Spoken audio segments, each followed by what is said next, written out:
So we are really excited to have Professor Amy Ando with us today to talk about her work.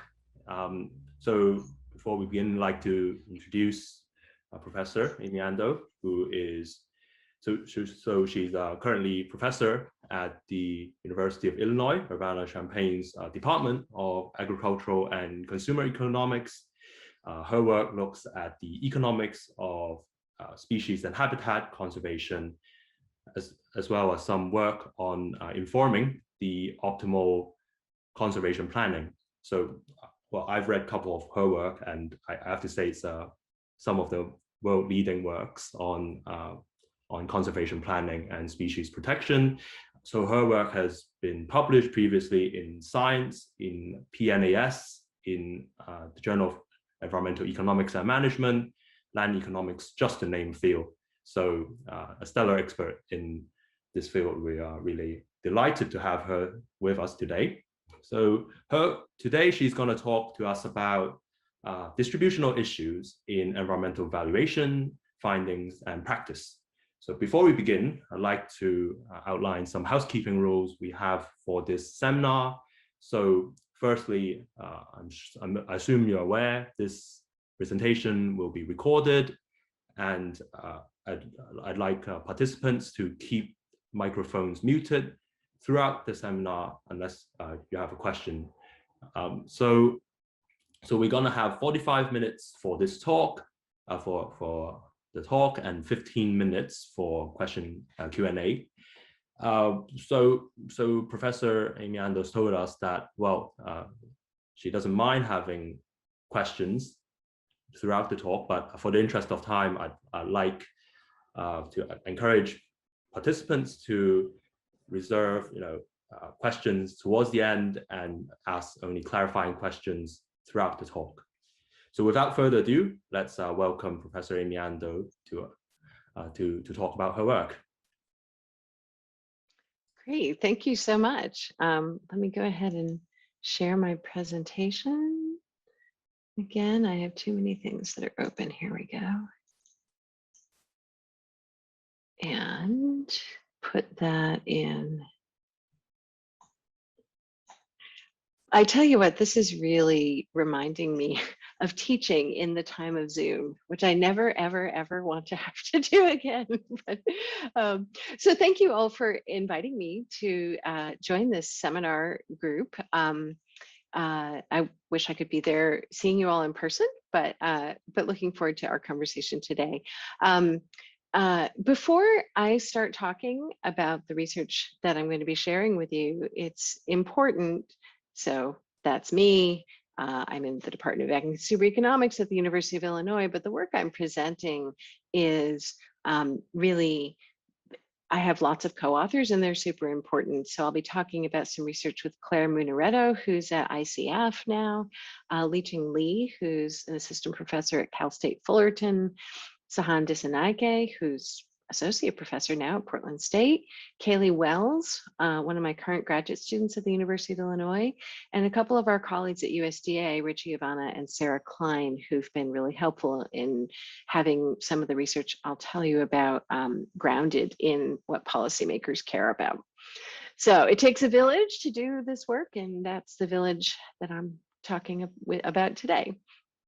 So to give you an overview of what the topic today, there's so much research on non-market valuation. It's just vast. Even actually the number of review papers is large now. In the United States, and I'm always interested to see how different valuation research is in Europe than in the US. Here, research on non-market valuation is very dominated by features of our policy regime that demands accurate total benefit estimates for governmental cost-benefit analyses of environmental regulations, so the Clean Air Act, the Clean Water Act, climate change policy. And also we have some laws where we can if we have damage assessment for liability, if there's a big oil spill, then we can basically bill the oil companies for the damages. But it's very high stakes. And so those features of our system really drive our research.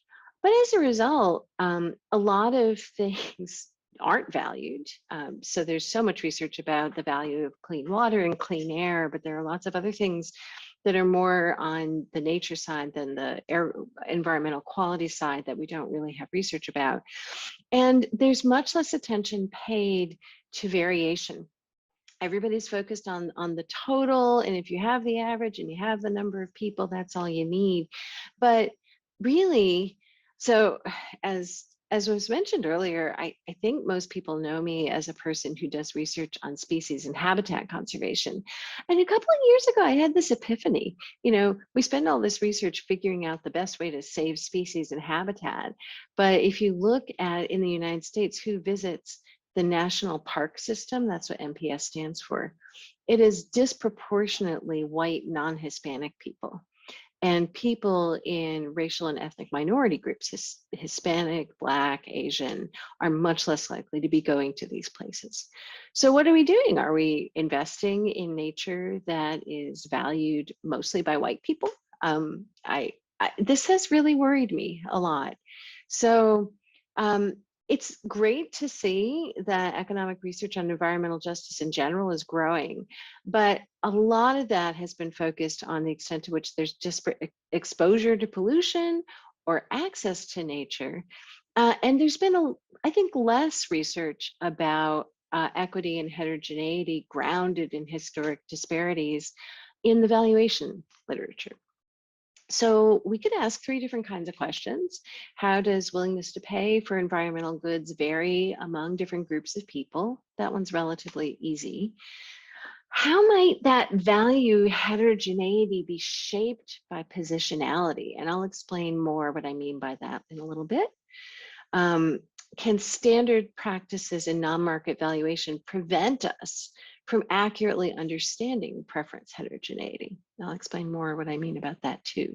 So today what I'm going to do is I'm going to talk about 3 examples of studies that tackle each of those questions. So first, how does willingness to pay between groups vary between groups? I'll talk very briefly about a paper with Claire about urban beaches, who benefits the most across different race and income groups. How might value heterogeneity be shaped by positionality? I'll talk about that a little bit in the context of some research I did with Li Qing about how childhood experiences might shape adult preferences for natural amenities.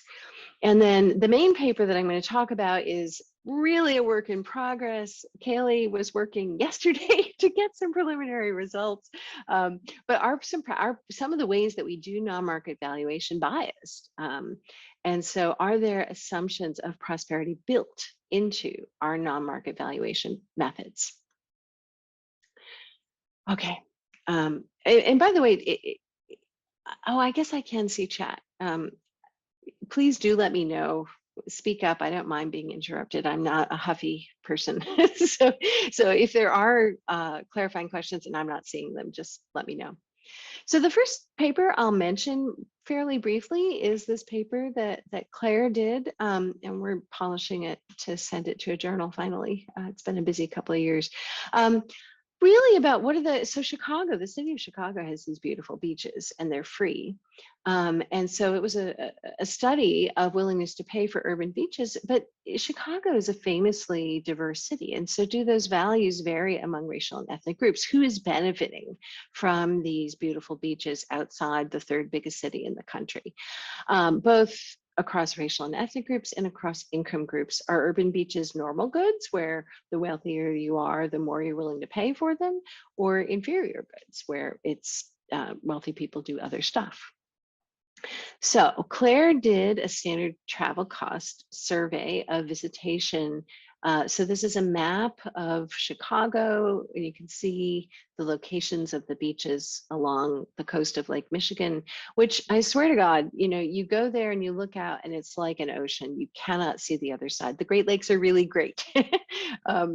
And so she had over 700 responses asking people how many trips they made to these beaches and gathering data on where they lived, from which she calculated travel cost.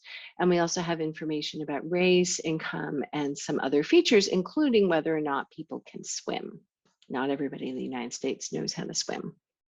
And so with the travel cost method, we estimate so that we know how much money they spent on travel, and we can back out the consumer surplus that each person has. Okay, so the results from this, so you don't have to look at all the numbers. First of all, the people who had the highest consumer surplus and willingness to pay were Black residents of the area and pretty low income residents of the area. And in contrast, the people who had the lowest consumer surplus and willingness to pay for these urban beaches were the rich people and the white people. Average willingness to pay was pretty high. The total value is much higher than the cost of maintaining these beaches. And there is this strong pattern of variation in willingness to pay. Now, in the United States, Black people have been historically discriminated against and marginalized, and we have a lot of income disparity. And so you might feel like, yay, that's great. You know, these beaches are really helping people who are otherwise really disadvantaged. So this is nice that we can see that these investments are serving city residents most in need. But I will say, when I talk about positionality, part of the reason, and here it would be nice to collaborate with a sociologist actually to dig into this a little bit more. What are those wealthy and white people doing instead of going to beaches when it's really hot in the summer? There are private pools and clubs. And the social history of swimming pools in America was very exclusionary. Black people weren't allowed to go to them. And then when that kind of exclusion became illegal, a lot of private swim clubs simply instituted large membership fees. I mean, thousands of dollars a year to be a member. Well, in a country where you have a huge wealth gap between white and Black Americans, that's basically saying this club is just for white people. So the context is interesting, and I think that it's important when economists study issues of equity in preferences that we are mindful about the context and how that shapes the way that we discuss our results. Okay, so the second paper that I'll mention somewhat Sorry, brief. Amy, can I stop Yeah, you please. Absolutely. Paul here. You did not talk much about the reasons for this difference, and could it be that the poor Black people just live closer to the beach and therefore have a lower travel cost and therefore a higher consumer surplus? Also higher total willingness to pay. So, willingness to pay is basically the demand curve.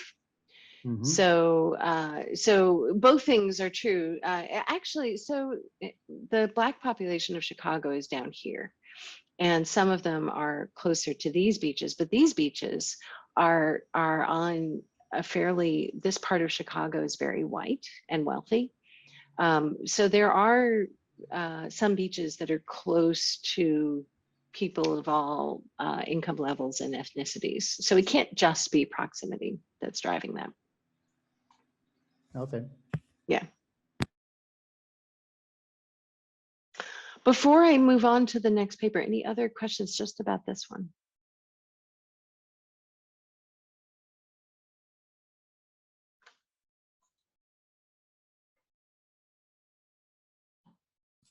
I actually have a question. So yeah. do you think it might be related to the residential location of different residents in Chicago? If I recall, it might be that, well, these beaches are closer to inner city areas where we have where the racial configuration of different residents might be different. So it might simply be that the Black population are closer to these beaches and might enjoy a better welfare for it? Again, a little bit. They're closer to some of the beaches, but those north beaches are close to the richest, whitest people in the city, which, you know, and I have friends who live there, and it's a beautiful area. But so that's not all that's going on. It is also just a matter of preferences and which alternatives are available to some people and not to others. Yeah, I see.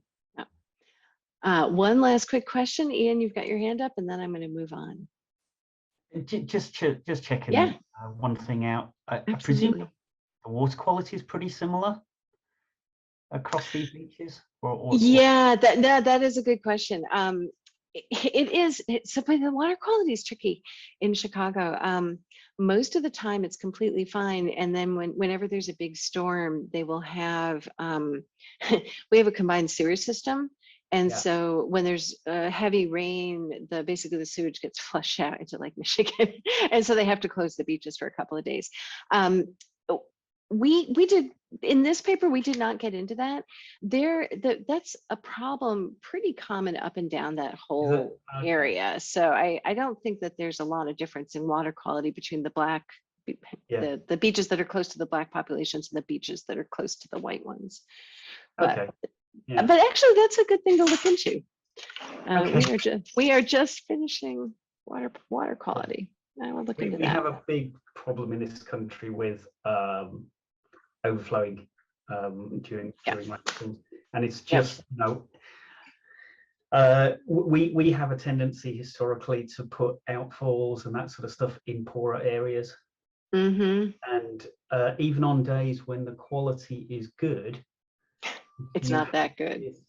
Memory that's the area where it can be so it might pay to just look not just at the days when there was a problem, but generally at the days when there wasn't. That's absolutely something we can do. Thank you for that suggestion. Okay, so now there's this paper, which is basically like, where do preferences come from? So the researchers here, this is not about beaches, this is about grasslands. Illinois used to be a prairie state, and then almost all that prairie got converted to farmland. And so there are people spending money to restore grasslands. So part of this is estimating the value of grassland restorations, but then the other question is where did those preferences come from? And in particular, how does childhood proximity to, so if you grow up near grasslands, which I did not, I'm from the East Coast of the country where we just have trees, and experience with a natural good, how do those things affect your adult willingness to pay for something? So this was a choice experiment study. It was done in Qualtrics. This isn't quite what it looked like, but just to kind of give you an idea. So we were giving people, here's a grassland project. It's got different bird species, different levels of trails, maybe fishing, maybe no fishing, maybe camping, maybe not, and varying levels of cost. It would be close to your home and I believe 100 acres. Would you choose one of these, or like, nah, I don't want to, I'm not interested for this amount of money. I don't want a grassland project. No new grasslands. Which one would you choose? And so, I mean, again, because I've got a paper that I want to talk about in more detail, just to skip to the results. So we estimated, this is not that, we estimated the choice experiment regressions in willingness to pay space, and then use that to extract individual willingness to pay for each of those attributes. And then what I'm showing here are the regressions of each respondent's estimated willingness to pay for species or trails, or CNR means catch and release fishing, unlimited fishing, or camping. How does your willingness to pay for these things depend on the experience you had as a kid camping or fishing or bird watching or hiking. What did you live kind of near a grassland? Did you live really close to a grassland? Did you generally visit nature? Did you visit grasslands? Did you have environmental education? All these things. Negative experience. Our focus groups were like, you have to ask about negative experiences because there was that one time I got stung by wasps and I hate nature. So we included negative experience in the survey. And so what we find is that active childhood experience is significantly correlated with people's willingness to pay. So if you camp, if people took you camping as a kid, you have higher values for these things. If you had environmental education as a kid, your willingness to pay for species and trails and fishing is higher. Also, bad experiences matter. Wasps make people less willing to pay for grassland restoration. But passive living close to also matters. So if you lived really close to a grassland, your willingness to pay for all of these things is higher. And so we also did a latent class model of the whole thing, and just we took those results and calculated total willingness to pay for kind of bundles for scenarios, just to get a sense of how big the differences are. So class 2 is the group that in the latent class model, it just ends up that those are people who lived near grasslands and have pretty high levels of experience. And their willingness to pay for grasslands with features is much higher than people in this class 1 of people who didn't grow up near grasslands and didn't have a lot of experience with nature. So, Amy, yeah. are you saying, and I'm a little skeptical about this, why I asked you, that if I moved someone from class 1 into class 2, by giving the environmental education and putting them closer, they would therefore express the same willingness to pay of those who were in your class 2? Not as an adult. So these features, proximity and experience, are things that you did as a kid before age 13. So and I will say that in the writing of this paper, we are very careful not to talk about causal anything. But what we observe is that people who grew up within 20 minutes of a grassland and had lots of childhood experiences have much higher levels of willingness to pay. I can't say that that would mean that if you moved somebody as an adult, that they would similarly have their preferences change. Yeah. Well, it was an sorry, adult. If people are selecting basically into these two groups through their parents' choices, presumably if it's as childhood, then it's not necessarily the case. If where you're going with this is to say that moving people closer to nature and giving them childhood experience of nature will increase their willingness to pay, it's just not clear to me that you're able to get that from this data. I guess I wanted you to comment on that. Yeah, well, again, we're very careful. I think it's indicative, but we're trying to be careful in the writing not to make very strong claims about causality. Yeah. So I don't know for sure that moving that, well, I don't know that you would move kids closer, but at least it's worth thinking about. Or bring nature closer to them potentially. Yeah, nature closer to them by doing urban restoration. Yeah. Ian, did you have a quick question? I think I saw a very quick. Yeah. What percentage is in 1 and what percentage is in class 2? I don't know that number off the top of my head. Because it, if class 2 is, 5% of people, but it's just an interesting. Whatever answer you gave would be interesting. Yes. Well, this is also almost done, but not quite, and so that's a good thing for us to look up. Cool. Thank you. Can I follow up on what Brett was saying? Mm-hmm. There are, of course, kids who moved, right, from the city to the countryside. And there's, of course, also kids who've been on scouting and that sort of stuff, whereas other kids have not. Yeah. And that would allow you, if you had that information, would allow you to answer Brett's question. We did ask them if we asked them all the different places they lived. So I guess, did you live near a grassland is kind of like ever. Did you ever live near a grassland? And well, I would love, but I got another whole paper to talk about. But yeah, digging more into that would be good. Notes. All right. So what can we say? We observe that people seem to be willing to pay more for grassland restoration if they grew up near grasslands, and they appear to be willing to pay more if they have experience in nature.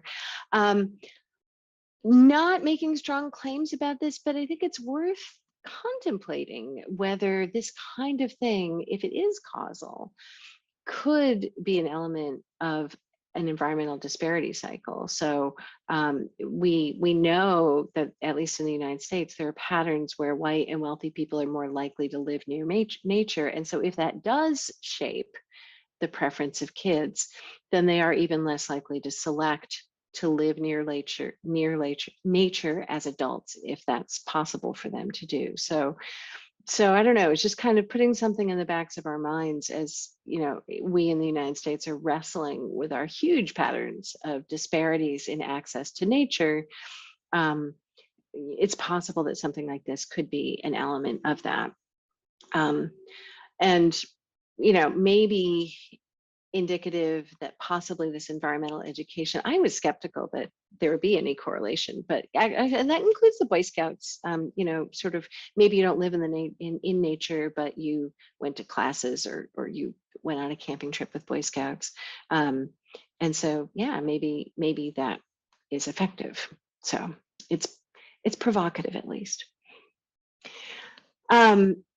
And so then the third kind of question, and we've just only started working on this, is this question of whether we've embedded, as a profession, assumptions of prosperity into our valuation methods. This research is me and it was funded by USDA, and our research question that I'm focusing on for today is, you know, can assumptions of prosperity in non-market valuation methods prevent us from accurately understanding preferences and their heterogeneity? In particular, in this paper, I think as economists, or at least in the United States, we tend to assume everyone has a car and everyone is paying taxes, but that's not true. And so we're going to be exploring gathering data on those things and exploring what happens if you account for them. I had to highlight Kaylee Wells because she's been working like crazy. These data are still coming in, but we wanted to take advantage of this presentation to show this to you and get your feedback. So she's been scrambling like crazy to get some results to share with you all today. All right, so grasslands in the United States. This is the United States. This is where grasslands are. Illinois is right here, kind of that thing off to the right. They are good for habitat and carbon sequestration and so forth, but we've lost most of our ecologically functional grasslands in the US. And so there are some efforts to protect and restore grasslands. The US Department of Agriculture, in the Conservation Reserve Program, pays some farmers to stop farming lands for 10 to 15 years. And one of the things that they can do instead is to plant it in grassland. Also, the Nature Conservancy has restored some big grassland areas like Nachusa in Illinois, and other private groups do this as well. So there's this ongoing question about how much grassland should we restore and what kind. So grasslands can look like this. That's a fairly simple grassland with just a few different species, mostly just grasses. Or they can look like this and have, you know, a couple hundred different kinds of species and lots of different kinds of flowers that bloom throughout the summer and into fall. And that's really good for birds and butterflies and bees and stuff like that. So the policy relevant research questions are, like, does the public value grasslands enough to warrant the expense of conserving and restoring it? And then actually the people at USDA came to us because they really wanted to know how much more should we pay for that fancy stuff, the diverse ecologically functional grasslands, as opposed to just grasses that are good for carbon sequestration and erosion control, but not a lot else. And would it be worth paying landowners more to allow public access? So the Conservation Reserve Program, the government doesn't buy that land. It still belongs to the farmers. In 10 years, they could go back to farming it. But you could have an arrangement where they agree to allow public access to lands that are enrolled in the conservation program. So should we do that? We're also going to explore whether COVID lockdown has affected the values that people have for restoration and access to nature for recreation. There's been a little bit of research on this, and we thought that we would make lemonade out of lemons and explore this here as well. And then finally, what we're also interested in is how do values depend on race and ethnicity and access to a car? Because if you don't have access, we're a big sprawling country with terrible public transportation.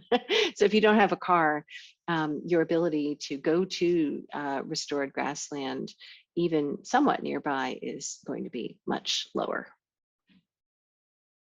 So this is another choice experiment. And the framing of this that I'm going to show you today is about a single restoration. And we fielded this survey in Illinois, Iowa, and Minnesota. So methodologically, we're going to be exploring, so in choice experiments, there's always an attribute, which is the cost. And it's common to frame that as, you know, think about yourself as voting for an increase in income tax. And so if this goes through, then income tax is going to go up and you're going to pay more income tax. But in the United States, a lot of people don't pay, if you don't have a lot of money, you don't pay income tax. That varies among states, actually. Whereas everybody has to pay sales taxes. You know, you shop and you pay a little bit of a tax on the stuff you buy. So does the framing of the cost attribute as a sales tax, which everybody ends up paying, is that different than framing it as an income tax, which might not be relevant to low-income people, or as we have recently seen in the New York Times, to extremely rich people who have all figured out tax loopholes to get out of paying income taxes. Yeah. So lots of people don't pay income tax. Doesn't matter if we reframe. The USDA people are also interested in whether instead of just using still photos, and Ian, I know you've done some cool stuff with virtual reality, but that's like really complicated. So as something in between, what if we just showed people a very short video? Would that affect the results, increase the values, or improve precision? And I'm going to see if I can show you this little video.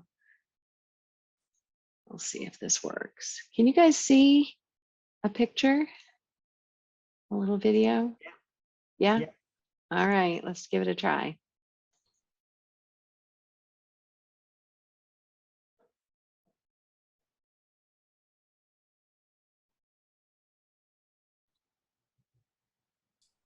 It doesn't seem to be playing. Oh, it's not. It's paused. Why is it paused?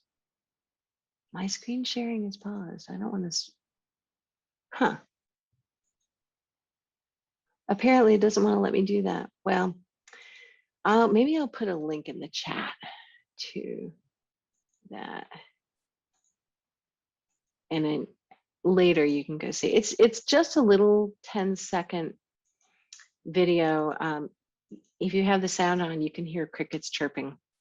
And it was taken by Kaylee just holding her phone up. So, you know, like here you are in the grassland, the grasses are waving, crickets are chirping. It's all very, very chill. And we were interested in, there we go, back to here, interested in whether that affects things. So can you see this presentation again? Yeah. I'm back to it. Yep. Okay, good. All right, so choice experiment survey, and I'm going to go a little bit quickly through the details. But so we explained what tall grass prairie grasslands are. That's the part of the grasslands that are in those 3 states. We had a little infographic showing the different benefits that flows from simple grasslands versus high quality grasslands. And we showed pictures. So half the sample had 3 photos of simple and 3 photos of high quality grasslands. And then half of the sample got 2 photos and a little video. And we explained surveys to see how much you would support a possible grassland restoration project. Any restoration project would be 40 miles away, little pond, but you can't do anything in the pond, a little bit of wildlife. It is unproductive farmland that's being converted for the project. Important to say unproductive farmland because people in the Midwest get really worked up about high quality farmland being used for anything other than growing crops. Small enough that you shouldn't worry about effects on prices of anything. Nobody's going to lose their job because we have a grassland. And so these are the variable features, trying to keep it simple. So size, it could be 50, 100, or 200 acres large. It could be simple or high quality. And it could have different levels of public access. Maybe you're not allowed on the grassland at all. Maybe there's walking and biking, but no hunting. Or maybe walking, biking, and hunting is allowed. You might not be surprised to know that in the United States, there is a huge culture of hunting. We'll see some statistics about that in a few minutes. But it's controversial. A lot of people are like, don't really like hunting at all. And I think we will see that in the results that we're getting. And there's also a cost. This feature, you're gonna have to pay either income taxes or sales taxes every year to restore and maintain the grassland. So annual state taxes, but the actual survey specified. So half the people got an income tax, half the people were seeing stuff about sales taxes. And we did all kinds of things to improve validity. I'm not going to talk about them. And then a choice card, suppose option A is the only grassland restoration you could choose. Would you choose it, or would you just be like, yeah, I don't want a grassland? So we asked a bunch of standard demographic questions. We also asked if people had visited grasslands at all. Did they have a car? Did they pay state income tax last year? We asked questions about how they were affected by the pandemic. We haven't had a chance to dig into that yet at all, but we are looking forward to doing that when all the data are in. We're almost getting 1,000 observations, proportionate sampling by population in groups of counties. I'm going to skip over this and just kind of go to the results so that we have time for that and then more time for questions at the end. Okay, so I had to put this up in a great big red thing. This is recorded. Nobody looking at this recording should pay any attention to these results. The data are still coming in. They need cleaning. We have to get rid of the bots. And we have to do a lot more analysis. But just to get a rough cut of what we're seeing so far. So just some summary statistics. Oh, I forgot to fill in Hispanic. Anyway, so in our sample, this is not New York City, so still 90% of the people we surveyed either own or have regular access to a car, but that means 10% don't. And only 70% of our samples said they paid any state income tax in the previous tax year. Little more than half have ever visited a grassland. 42% of our sample hunted. So who's visiting these grasslands?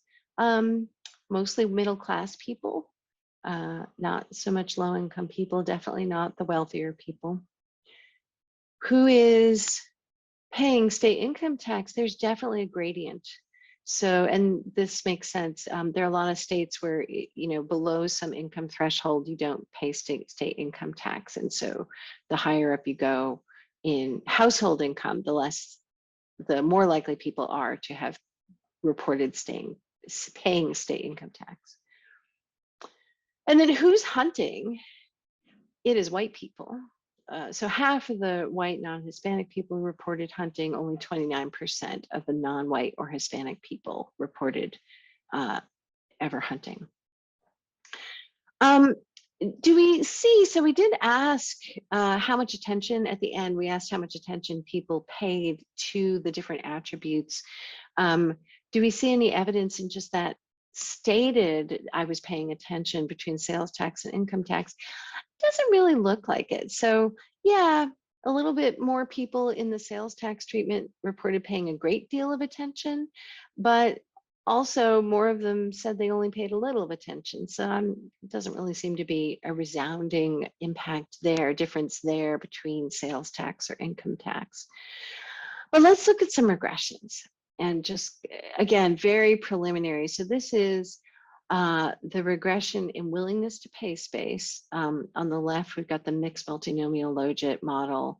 The right is a regular multinomial logit without accounting for preference heterogeneity. People, so this is in willingness to pay space. So 20 cents an acre, people are willing to pay just for a plain old simple grassland with no access. That's not a lot, but that's something. If you've got a 100-acre grassland, that's $20 a year. But if you make it high quality, that's a big bump. That's, an extra $40 for a average willingness to pay for a high quality grassland. And if you can walk and bike, that's an extra $85 people are willing to pay to have a grassland nearby that they can use for recreation. Interestingly, walk, bike, and hunt, that is positive, but it is smaller than just walk and bike. And so we're going to have some interesting work to do to kind of tease out hunting, at least for some people, seems to be pulling down the value that they have for access. So do we see any differences based on the payment treatment? Was it income tax or sales tax? And so the regressions I'm showing you here are mixed multinomial logit in preference space, because I thought it'd be kind of fun just to look at the cost parameter. So in the income tax treatment, that's what that looks like. Here's sales tax. And then these other columns are showing the calculated marginal willingness to pay that comes from those regressions. So marginal willingness to pay for amenities is a little bit higher in the sales tax. So you can see actually, so the cost, it's not really that different. They're really very similar. But then marginal willingness to pay for, didn't mean to move forward, high quality is $28 in income tax treatment, $35 in sales tax treatments, but those confidence intervals are overlapping. So we have more work to do to explore this, but maybe a little impact on willingness to pay of having a different tax treatment, payment vehicle treatment, but it doesn't look like a huge resounding effect. We'll have to dig into that some more. What about race and ethnicity? Are the values different? Here, just doing split samples, so you'll note this part of the country is very disproportionately white, and so our sample is naturally larger for white non-Hispanic than for not white or Hispanic people. And therefore, I think maybe just because of the sample size, the confidence intervals for these estimated marginal willingness to pay are broader. So we're going to need to do a little bit more work to figure out whether these are actually different. Right? It looks like white non-Hispanic is more willing to pay for high quality, but it also has a tighter confidence interval than for the not white Hispanic. So we got to do more work there. It does seem, though, that the white non-Hispanic group has a smaller dislike of hunting. So walk, bike, and hunt willingness to pay is pretty similar in the two different groups, but the not white and Hispanic people had much higher willingness to pay just for walking and biking. So it seems like there's more lost by adding hunting for that group of people.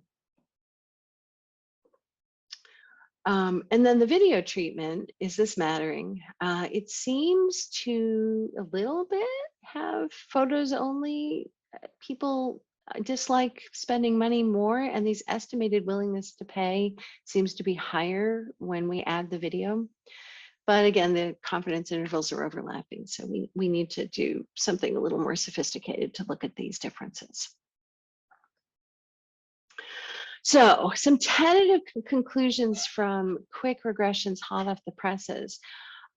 We don't really see strong racial differences in who visits grasslands, although in the survey, white people are more likely to be hunters, and low-income people are less likely to have to pay income taxes. So it's worth exploring differences between groups of people, both in preferences and in the way that the cost attribute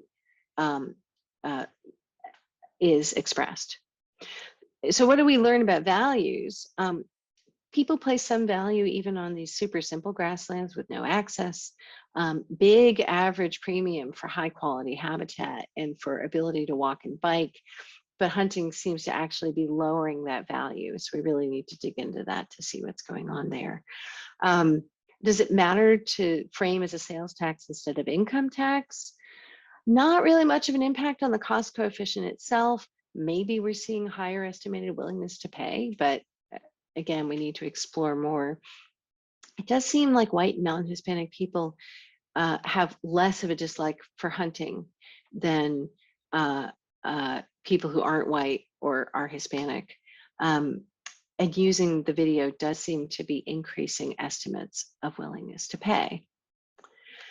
So I've done this weird thing of throwing 3 different papers at you because I want to step back and kind of think about this whole agenda. So remember at the beginning, I said we could be exploring 3 different kinds of questions that relate to equity. So how does willingness to pay for environmental goods vary among groups of people? Well, it can be higher, like in the case of beaches, or lower, maybe as we were seeing for simple grasslands for people in marginalized groups, but that can really be shaped by the roles that people play in society. So maybe those free natural amenities, the beaches, are important for people excluded from services like clubs, whereas some forms of outdoor recreation like hunting may not be universally welcoming. I think you can guess why in the United States it might not feel like a very safe thing to be a Black person with a gun wandering around outside.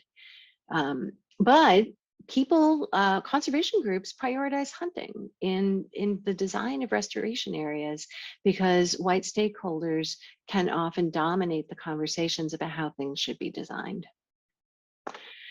And then finally, and we're just getting started on this, can standard practices and non-market valuation prevent us from accurately understanding preference heterogeneity? I think maybe. So, lots of low-income people aren't paying sales taxes. And so we're still looking to see it's possible that might affect estimated values for those people. And I just think in general, there's more work in that space to be done. So thank you very much for this opportunity, and I welcome any questions and comments that you all might have. I won't stop sharing though, because if you want me to go back in the thing, that I can flip back. Thanks, Amy. Fascinating talk. So if you have questions, you can feel free to unmute your microphone and go ahead and ask. Ian? Yeah. Guess you'll raise your hand. Very much. Sorry, yeah, I'm always unsure whether I'm actually muted or not. Great talk, really enjoyed it. There's loads of fascinating things there. I wanted to just flag up, and I'm not. I got very excited by various things you were doing, and so I'm not sure if you actually found the same result or not. But I do remember I did a study a few years ago, and I can't remember which one it is, but I could look it up. And we actually found that we found a normal relationship with income and willingness to pay. So more income, you pay more. but we found that when we were looking at a tax payment vehicle, so, you know, we were asking people about paying for this good via income taxes, we got some really interesting answers from people that didn't pay income tax.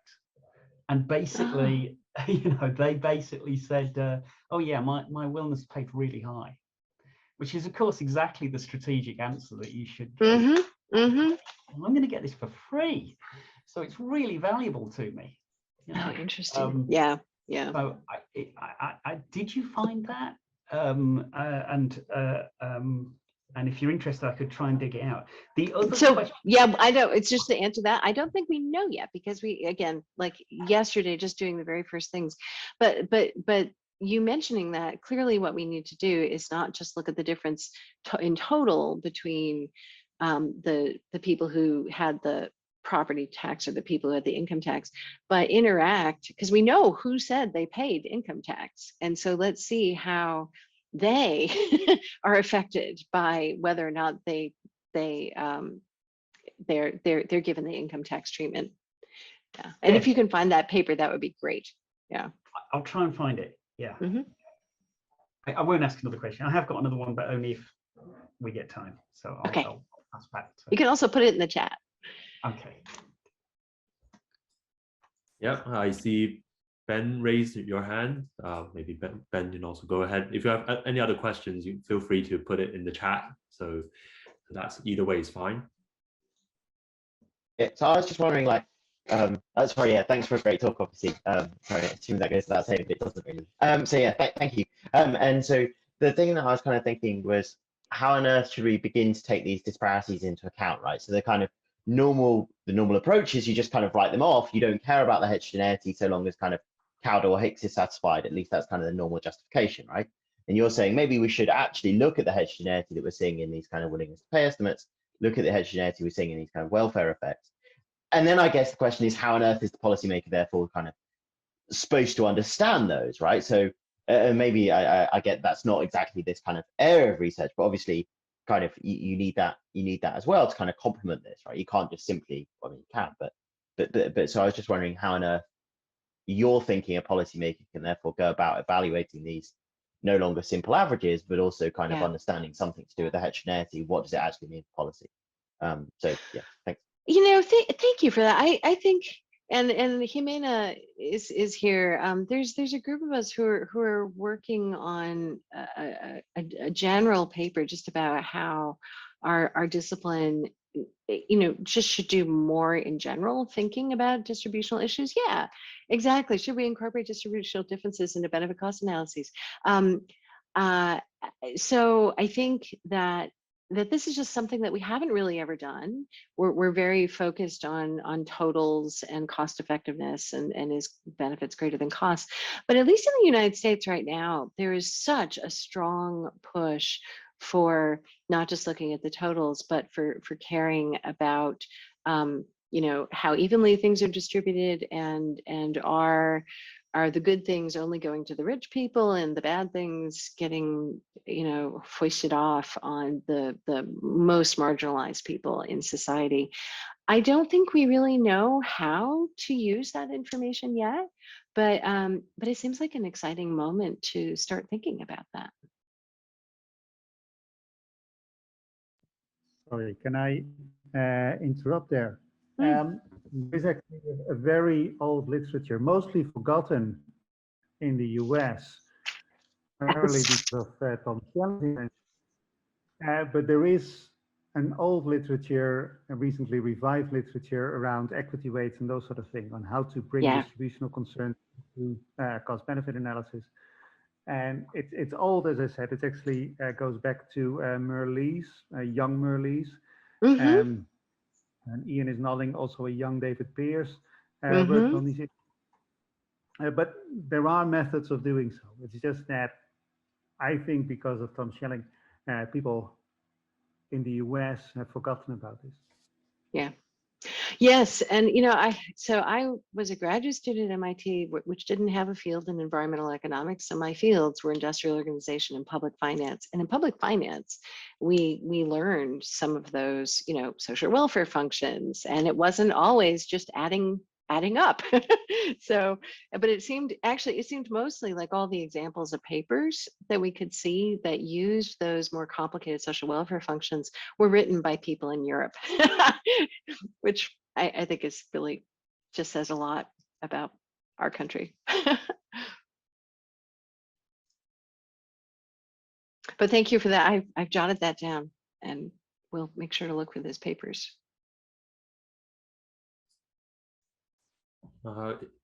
If you have any other questions, so I'll raise my hand. question. Not virtually because I can't find the button. I can't find you in the window. Sorry. Yeah, I just had a quick question about the sort of the breakdown of the different race and ethnic groups that you looked at, because I think the sort of general breakdown is white versus non-white, and you sort of consider everyone as non-white as equal. And I was wondering if it would be worth also exploring within each of the groups also income differences, because surely there will be Black people with higher income, Black people with lower income, and this sort of combination. So I was just wondering if the interaction between race and income is something that might definitely. And so that is actually one of the big disadvantages between this whole split sample approach to doing anything. It's something that I could do just to kind of get a rough sense of whether there were big differences just between these crude categories. But you're absolutely right. There's a huge difference between Black and Hispanic and Asian, and and there are different levels of income, exactly as you say. So I have a purpose for this. If I go back to the results from Li Qing's paper, sorry, this is very slow.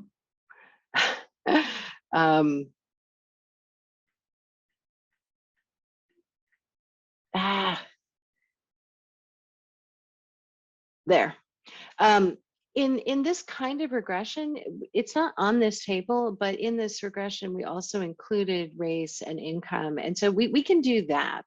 So we can back out individuals' willingness to pay for the attributes, and then regress it on not just whether they're white or not, but what is, race and Hispanic or not Hispanic, and income category and age. And so we can put in a lot more features of individuals and get a more nuanced picture rather than just like interacting white with an attribute. So we definitely want to do that to try to get a more nuanced picture of the differences. Thank you. But interacting race and income is also really important. Okay, we have still time for one last question before we wrap up. Brett, do you have a question? Yes, Amy, thanks for the talk. It's really got me thinking. I also have done quite a lot of work in travel costs recently in the UK, and there's a very clear result comes out of that, and that's once you control for accessibility, you control for income, you control for region of the country at quite a fine scale, that you see that participation in outdoor recreation, be that small parks and even more so for when you go to the national parks, is higher amongst the white community than as among the ethnic minority communities. Mm-hmm. There's a very big difference, very significant. So outdoor recreation seems to be something that is much preferred by the white community than the ethnic minority community. Yes, so slightly different result from you, but it does lead to the same sort of dilemma as to, well, what on earth do you do with that? So I'm interested, because I've come across two responses to this depending on who I'm introducing this to. The economists sort of say, well, if we care about distributional issues, therefore we should start defunding the provision of outdoor space and put that into things that these communities actually get more value out of, which seems a good argument. Or on the conservation side, the response seems to be what we should do is we should take these communities and make them like these things as much as we do. Because those we have to teach them the error of their ways. Yeah. These two really different Exactly. responses, and it's like Ben's question. I don't know. What do you think? That's a Yeah. difficult Well, question. you know, and I think a third thing that we could think Okay. about doing is to worry about why exactly, what's the cause underlying those different preferences. And you know, I guess for the second time today, I'm going to say that maybe economists should work. We work a lot with ecologists. We hardly ever work with sociologists. Like, what's going on in the United States?